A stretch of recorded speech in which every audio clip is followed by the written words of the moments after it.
Hello everyone and welcome back to my F1 2021 My Team Career Mode, episode number 37 today for the Belgian Grand Prix, round 5 of season 3.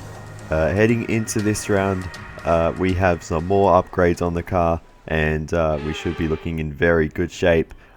We now have a completely maxed out aero department, no more upgrades to do there. We have everything on the car. So the car should be absolutely beautiful through the corners. Chassis department, we will purchase the final upgrade there right now, and we're going to rush that to try and get it on the car in time for the Italian Grand Prix. If we do, that will be absolutely awesome. But as you can see, the rest of the chassis department completely filled out.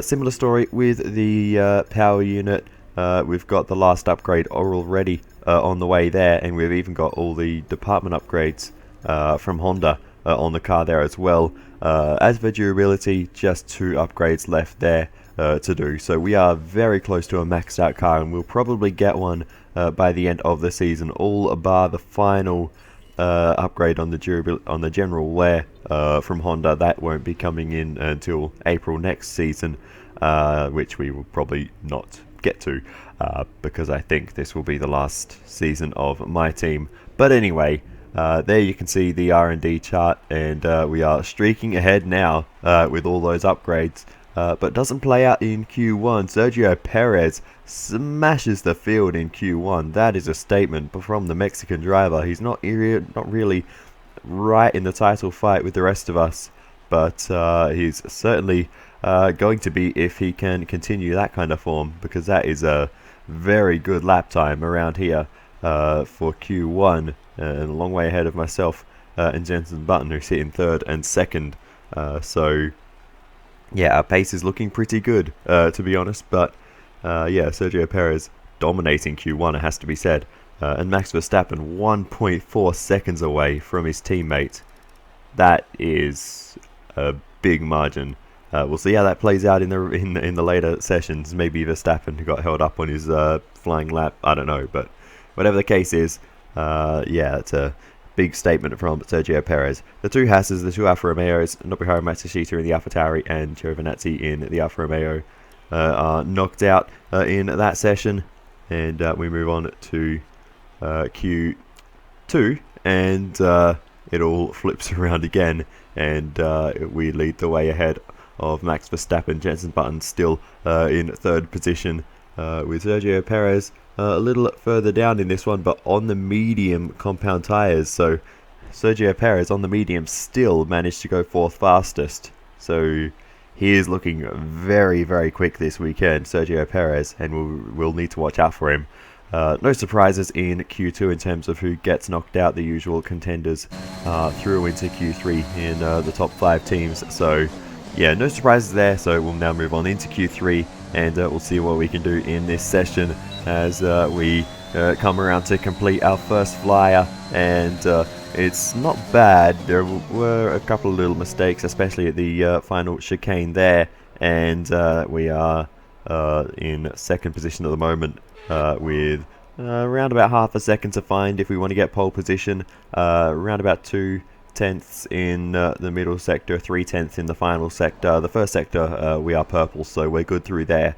But yeah, we definitely have some time to find around the circuit, which I'm sure we can do, as we leave it very late to go out again. When you're ready, let's go. Thankfully this time we have set a banker lap, unlike at Silverstone, so we're not going to be caught out if we do get to the line too late, but it will be borderline. We're actually doing the outlap ourselves this time, just to make sure we get around the circuit on time, because we got the end of session warning screen there. So yeah, we got to do it ourselves just to make sure we get there in time, and thankfully we do, with I think about 8 seconds to spare. So yeah, cutting it fine, but now we can set sail on our 2nd qualifying lap in Q3, and we'll see what we can do on this one.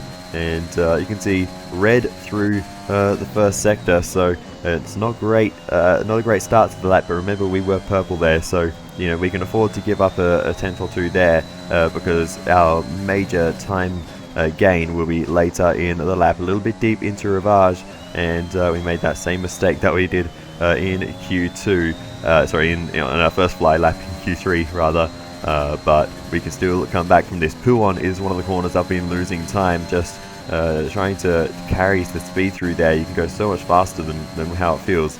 But anyway, into the final chicane now, and you can see here we gained so much time versus our previous lap, getting a nice run through there. Purple in the middle sector, and there's a good final sector as well, and that's about as good of a lap as I can do in this session. So let's see where it puts us. I think it might be good enough for pole.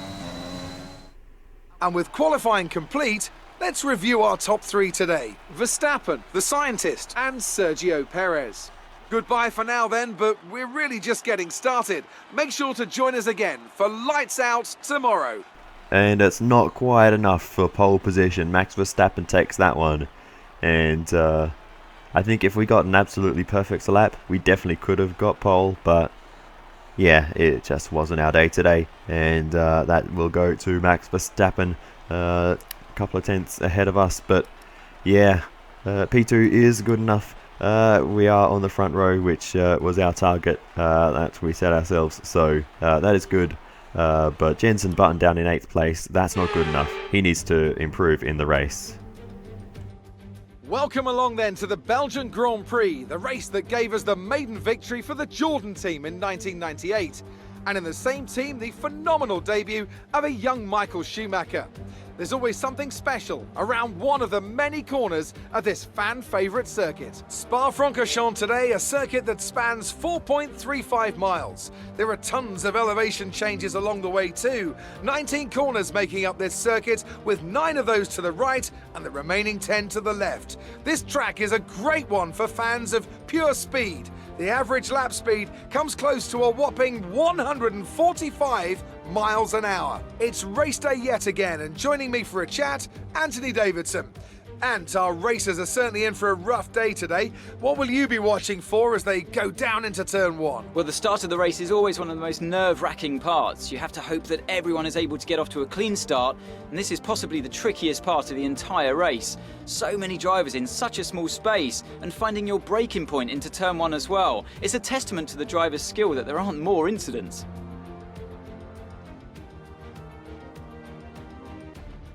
Off the back of a fantastic qualifying session, it's time to see how our starting grid looks for today's race. Max Verstappen put in a fantastic lap yesterday, and he starts from pole position, and the scientist completes the front row. Moving on to the rest of the grid, we have Perez, Leclerc, Lando Norris, and Ricciardo, Hamilton, Button, Sainz, and Nikita Mazepin, Gasly, Ocon, Fernando Alonso and Latifi, Stroll, Russell, Antonio Giovinazzi and Nobuharu Matsushita, Joe, Sato, Mick Schumacher and Valtteri Bottas begins the race from the back of the grid. And with lights out just moments away, it's time to go down to the track. Now that we've got some points on the board, let's continue this form and aim for another top 10 finish. Alrighty then. Thank you, Jeff. Alright, strategy for this one will be a one-stop soft tyres to the mediums. Tyre wear is not too high here, so that will be the fastest way for us to get to the end of this one. We'll be struggling for pace at the end of each stint, but I think making that one less pit stop will give us track position, which surprisingly isn't that difficult to defend here. But anyway, we go to the 5 red lights, and it's lights out, and away we go for the Belgian Grand Prix. And it's a good start for Verstappen, not a great one for us. It wasn't bad, but Verstappen just got off to an absolute flyer, and yeah, we just couldn't match it. We managed to hold off Sergio Perez, who was starting on the medium compound tyres. He'll be fighting away with the Ferraris behind of Charles Leclerc, who was not quite able to capitalise on that, and Sergio Perez will maintain the position ahead of him. But Verstappen leads the way down towards Lecom for the first time, and yeah, he will continue to lead as we were too far back, not able to make anything work there. I was hoping we could get a bit of a tow along the Kemmel Straight, but no, we couldn't really do anything there.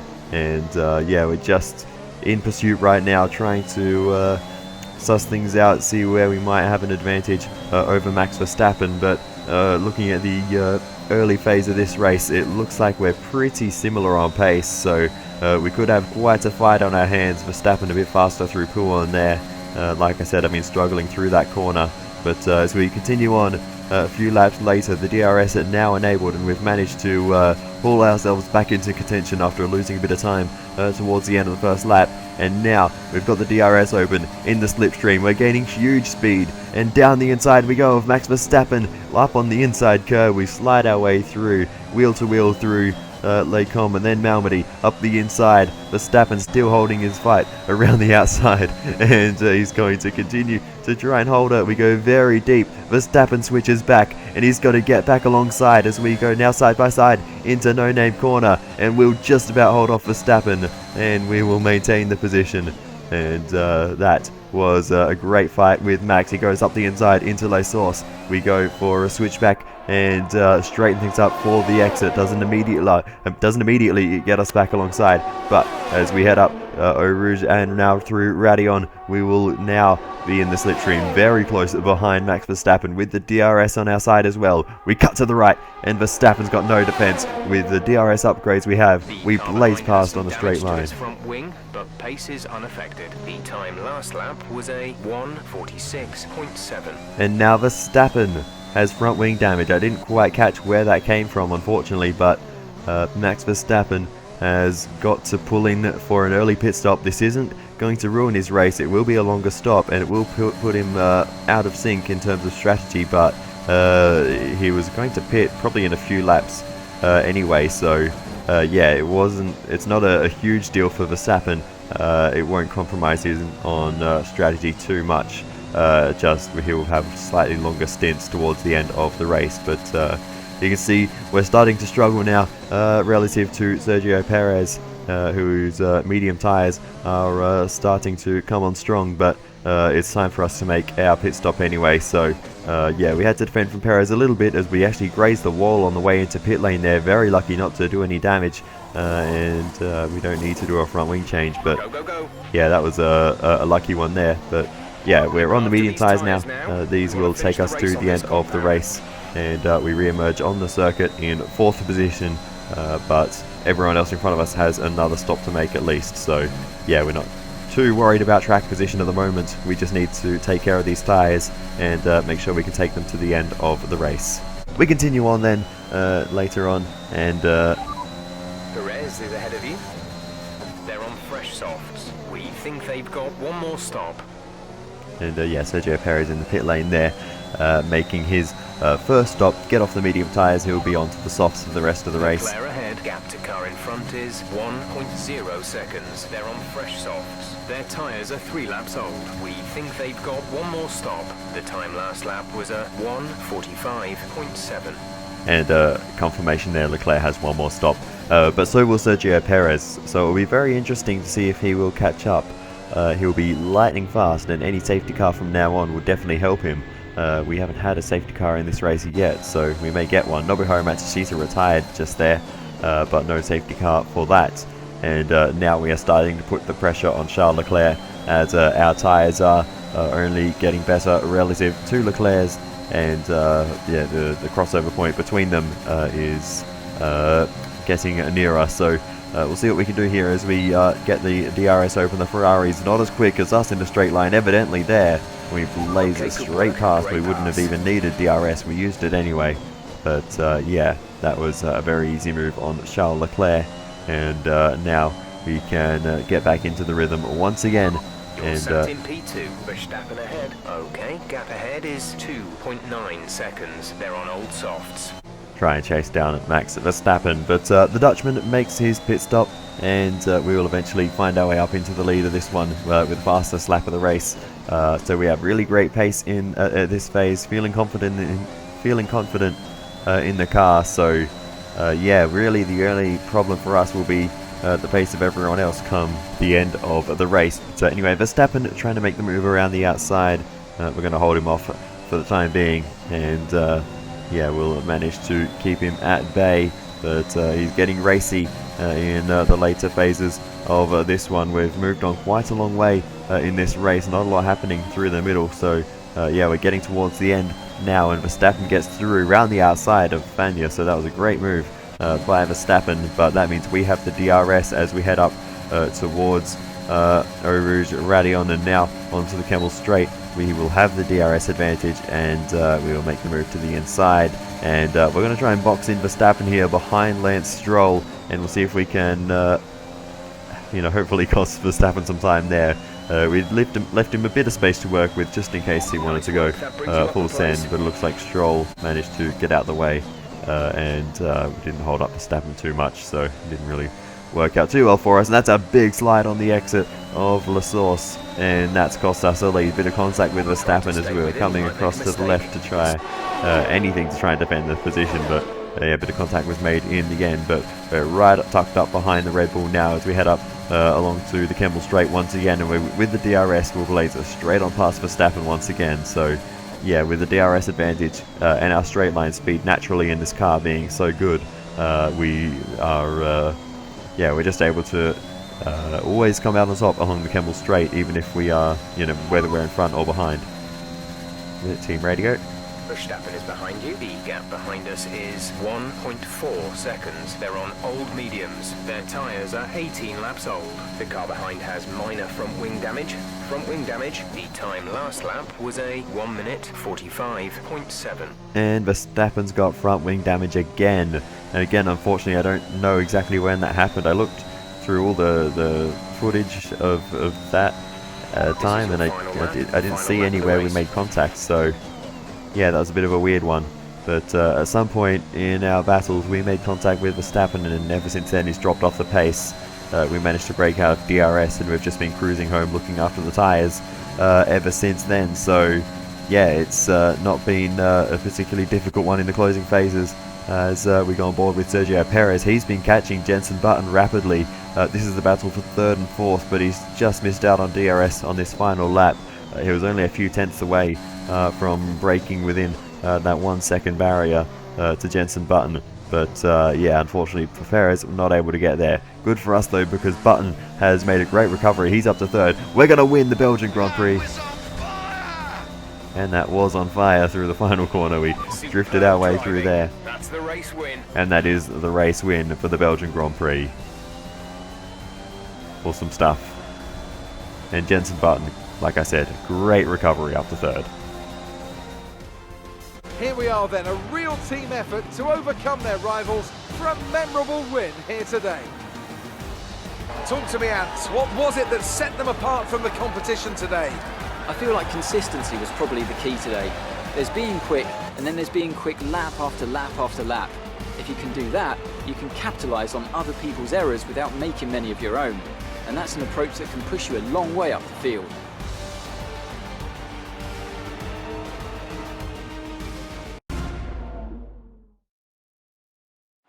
Welcome then to the podium, our top three drivers. What a great effort from them today in a very difficult race.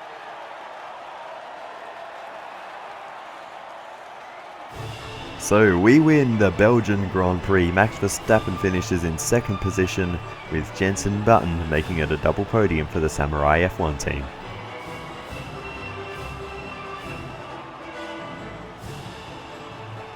The scientist takes over the lead of the Drivers' Championship. Some amazing talents out on the track today. But Anthony, who would you pick as your driver of the day? Well, often my go-to would be a driver who's managed to pull off an impressive feature in the race.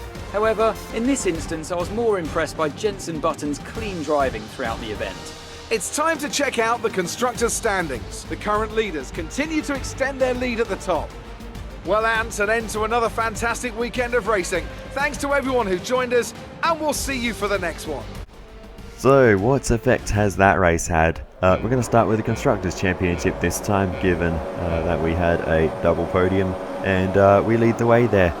Now, still, we already had the Constructors' Championship lead, but yeah, we extend that further, 12 points now ahead of Red Bull. So, yeah, they won't be particularly happy, I don't think. Perez showed great pace and was able to get into Q3 on the medium tyres. So, yeah, he yeah, that strategy just didn't really work, I don't think. Yeah, I don't know what exactly, I don't exactly know why, but he just wasn't really there at the end on that strategy, so yeah, maybe the traditional one would have worked better for him. But yeah, Verstappen tried everything, but we were able to come out on top in that one. So yeah, I think we both did a good job, Jenson Button especially, good recovery drive from him, so no complaints there. As for the Drivers' Championship, we will take a quick look at that. We now lead the way in the drivers' standings, now ahead of Max Verstappen, who remains in second position. Remember, we were tied for that, so we have a 7-point lead now, and we are 15 points ahead of Jenson Button, who moved his way up into third. Lewis Hamilton goes from first to fourth, so disastrous race for Lewis Hamilton in this one. And then behind him is Sergio Perez, and then everyone else is outside of one race win, so they're probably realistically out, I wouldn't say out of contention, but out of the sort of main fight, I would say, but you never know what's going to happen. But yeah, Lewis Hamilton in that race finished down in 7th position. No surprises really in the points. I'll just run through the top 10 quickly. So we'll see, it was myself, Verstappen, Button, Perez, followed by Leclerc, Norris, Hamilton, Sainz, Ricciardo and Mazepin. So yeah, it was Ferrari, McLaren, Mercedes, Ferrari, McLaren, Mercedes in 5th, 6th, 7th, 8th, 9th, 10th. So yeah, I guess that tells you something about the performance of their cars. But anyway, yeah, that's about all there is to say for this race. So let's just move on and get into the interviews. The fans really seem to enjoy that. You made it look easy. First in the championship, how does that feel? Honestly, it's amazing. It's what we've been working towards all of this time. So to be leading the way is really awesome. So yeah, we just need to try and hold this advantage for the rest of the season. The car's only been getting better recently, so I think we can do that. Things are looking up after last week, aren't they? Yeah, we I think maximise what we could have done today, and to get 2 cars on the podium is awesome. Your teammate is up on the podium today. This is a great thing for the team, isn't it? Yeah, as I mentioned, it's awesome to have both cars on the podium this time, and yeah, to really maximise the points that we can get from each race. Do you think you were lucky not to end your race with that crash?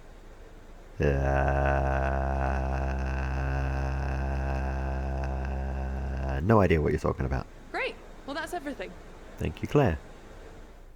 So that brings an end to the Mexican Grand Prix weekend. Unfortunately, Sergio Perez got a faster lap than us, so we won't have that point going in our favour, and we will actually need to score big points against Perez in the next round, because it will be our last race in our rivalry with him, and we're currently down by 2, so we need to out-qualify Perez and out-race Perez, and hopefully get on the podium as well, if we want to win that rivalry. But yeah, we unfortunately don't answer enough interview questions. Maybe I should have picked one for that last one, but anyway, doesn't matter. We've got more than enough money at the moment anyway, $16.6 million in at the bank. And I actually thought we would need to re-sign Jenson Button at this point, but it seems in a 10-race season you don't have to do that at the midway point. So we've got a department event, so let's investigate that. So it is a marketing department event, and it's the Dress to Impress one that we've had multiple times before, and once again we're going to spend the money and take the acclaim. As for R&D, we're going to purchase the gearbox upgrade, the ultimate gearbox durability upgrade, and that will be on the car in time for the Russian Grand Prix, so I believe it will be on the car for 4 races towards the end of the season. We will have a new gearbox in that round anyway, I think, but nonetheless, we shouldn't have any issues with that issue on the production line with that gearbox. But anyway, I'll leave you quiet. We have a failure, unfortunately, on the chassis department, and we will be missing out on that upgrade for the next round, and we don't have the resources to fix that one up. So yeah, we'll be missing out on that brake upgrade. It is only, I think, a minor, so it's not a huge deal, but yeah, we do get, thankfully, one upgrade going onto the car in time for the Italian Grand Prix, so we'll have that on our side. But yeah, we now can fix that brake upgrade, and that will be on the car in time for the Russian Grand Prix. So we'll still get a decent amount of benefit from that. And at this moment I realized I made a mistake, because I was planning to buy the facility upgrade, the personnel facility upgrade, to help Jenson Button's pace, but I completely forgot about it. And now doing so will bring him up to 100 pace. So again, I guess that might be on in time for the Russian Grand Prix. It won't be on in time for the Italian Grand Prix, so we'll have to wait a bit for that one. We can't afford anything else that in terms of departments, so yeah, that will be it in terms of money spending for this one. So now we continue on forward to the Italian Grand Prix, and apologies, I'm having a yawn at the moment. But anyway, yeah, I've been recording this episode for literally a few days. It's what happens when you run out of time, and then there's a weekend, and yeah, it's a whole thing. But anyway, that is going to do it for this one. So I will just say thank you so much for watching all the way to the end. I really appreciate it. Feel free to give me some feedback in the comments. It's always very helpful. But other than that, I will see you next time. Goodbye.